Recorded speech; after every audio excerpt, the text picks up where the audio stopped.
چھٹا حصی معجزہ.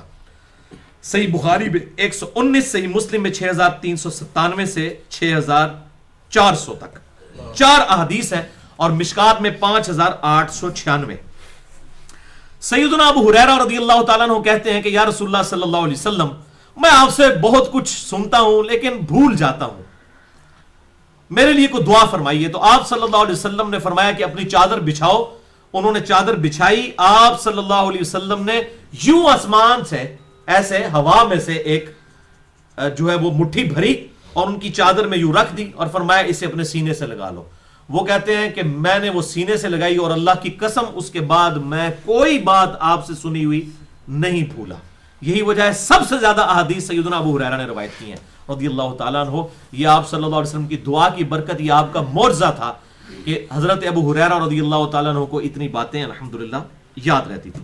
اسی کانٹیکسٹ میں وہ واقعہ بھی یاد کر لیں جو صحیح مسلم میں 6396 اور مشکات میں بھی موجود ہے 5895 نمبر, کہ حضرت ابو ہریرہ کہتے ہیں کہ میری والدہ آپ صلی اللہ علیہ وسلم کو گالیاں دیا کرتی تھی اور میں بڑا تنگ آ گیا. ایک دن تو میں نے کہا یا رسول اللہ صبر کا پیمانہ لبریز ہو گیا, اب تو آپ دعا کر دیجئے میری والدہ کے لیے, وہ آپ کی اتنی دشمن ہے, مجھ سے برداشت نہیں ہوتا.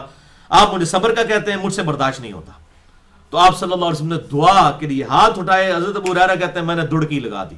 اندازہ کریں کہ ایک عورت جو آپ صلی اللہ علیہ وسلم کی اتنی سخت دشمن ہے, جس کی دشمنی میں کوئی دوسری رائے نہیں ہے, اور اس کا بیٹا آگے کہہ رہا ہے کہ بس ایک دعا کرنے کی برکت. کہتے ہیں میں نے دڑکی لگا دی. گھر پہنچا تو دروازہ بند, اندر سے نہانے کی آواز آ رہی, اور میری والدہ نے کہا ابو ہریرہ باہر ہی رہو. دروازہ کھولتے ہی انہوں نے کہا کہ میں گواہی دیتی ہوں کہ اللہ تعالیٰ ایک ہے اور محمد صلی اللہ علیہ وسلم اس کے رسول ہیں, مجھے رسول اللہ صلی اللہ علیہ وسلم کے پاس لے چلو. پتہ نہیں کیا معاملہ ہوا, کیا اللہ تعالیٰ نے دل کے اوپر کیا. جو صحیح مسلم میں حدیث ہے کہ انسان کا دل رحمان کی 2 انگلیوں میں ہے, چاہے تو یہاں پلٹ دے چاہے وہاں پلٹ دے. ایسا معاملہ فرمایا اور انہوں نے الحمدللہ کلمہ پڑھا اور وہ مسلمان ہو گئی. یہ بھی آپ صلی اللہ علیہ وسلم کا ایک معجزہ. اس حوالے سے یہ جو بعض لوگ ما فوق الاسباب اور ما تحت الاسباب کی ڈیفرینسیشن کرتے ہیں, یہ بالکل غلط ہے. اب دیکھیں حافظہ جو ہے یہ ما فوق الاسباب ہے. یہ حافظہ کوئی ایسی چیز نہیں جو آپ پیسے دے کے خرید سکیں, اسباب میں تو داخل ہی نہیں ہے چیز. دنیا کی کوئی دعائی آپ کا حافظہ نہیں صحیح کر سکتی کہ آپ جو یاد رکھیں وہ اگر یہ ہونا شروع ہو جائے تو معاملہ یہ آسان ہو جائے کہ آپ دعائی کسی کو کھلائیں اور وہ جو بات اس کے سامنے وہ بھولے ہی نا. یہ تو گاڈ گفٹڈ چیز ہے, تو یہ تو اسباب سے اوپر کی چیز ہے. لہٰذا معجزات ہوتے ہی ما فوق الاسباب ہیں, اور اللہ تعالیٰ جب چاہتا ہے اپنے نبیوں کے ذریعے ما فوق الاسباب چیزیں بھی کر دیتا ہے.